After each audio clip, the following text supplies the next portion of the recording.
O 8º capítulo, chamado A Realização, nos mostra como as causas se revelam através dos efeitos, e como estes são sempre proporcionais às primeiras. O texto explica que o Verbo divino, a palavra única, expressa pelo tetragrama, se manifestou na criação quaternária. A fecundidade humana é prova da fecundidade divina, e o iode do nome sagrado representa a virilidade eterna do primeiro princípio. O homem, ao compreender que foi criado à imagem de Deus, percebeu que Deus é a ideia infinita que ele mesmo faz de si, e, por isso, declarou-se como um Deus finito. Aqui fica clara a diferença entre a magia e o misticismo. Enquanto o místico parte de suposições a priori, o mago só julga depois de observar e compreender os efeitos que revelam as causas, através da lei universal da analogia.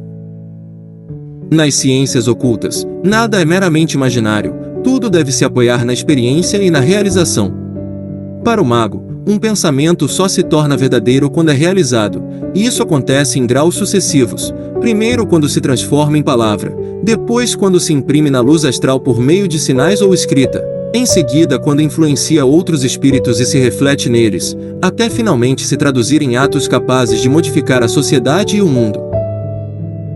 É assim que o Verbo se faz carne, e é dessa forma que o pecado original e a redenção podem ser compreendidos em sentido mágico e natural. A desobediência de Adão deixou uma impressão na luz astral, apagada somente por uma impressão mais forte, a da obediência do Salvador.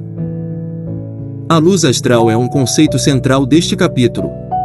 Representada pela serpente que morde a própria cauda, ela contém ao mesmo tempo o bem e o mal, o tempo e a eternidade, o tentador e o redentor.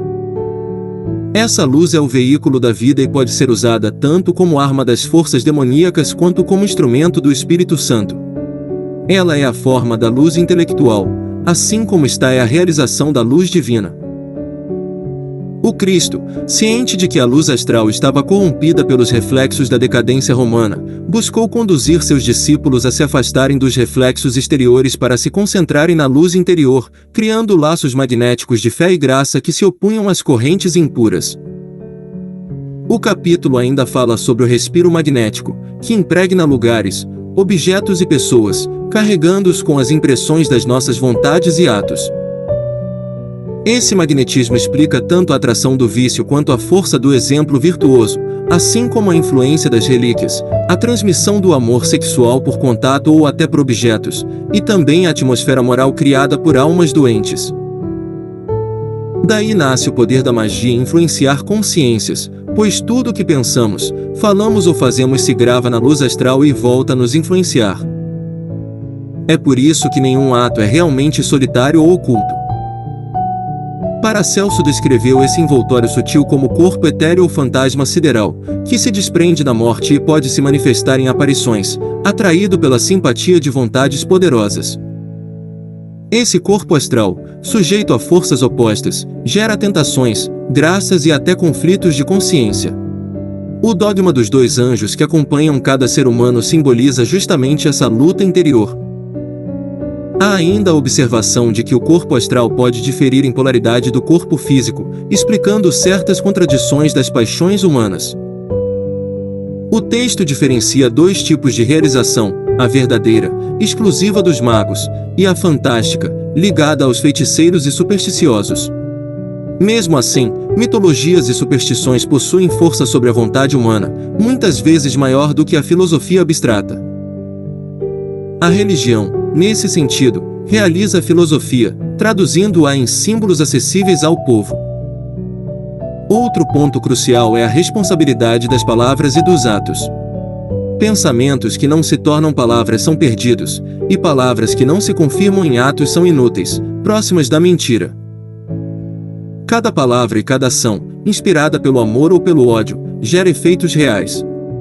Daí surgem exemplos de pessoas cuja vida ou morte foram marcadas pela força da opinião, das correntes coletivas e das maldições ou bênçãos recebidas. A história mostra que desafiar essas correntes sem ter força suficiente pode levar à ruína ou até à morte. O capítulo conclui lembrando a força terrível das maldições, especialmente quando vindas de laços estreitos, como os pais em relação aos filhos. No entanto, adverte que amaldiçoar é sempre um perigo, pois o ódio retorna contra quem o gera, enquanto o perdão nunca é crime.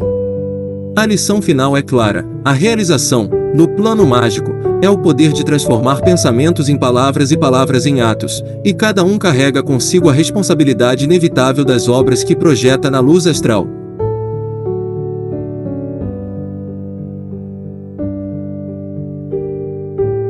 Aqui você encontra leituras, reflexões e estudos de livros clássicos e modernos sobre magia, espiritualidade e filosofia esotérica.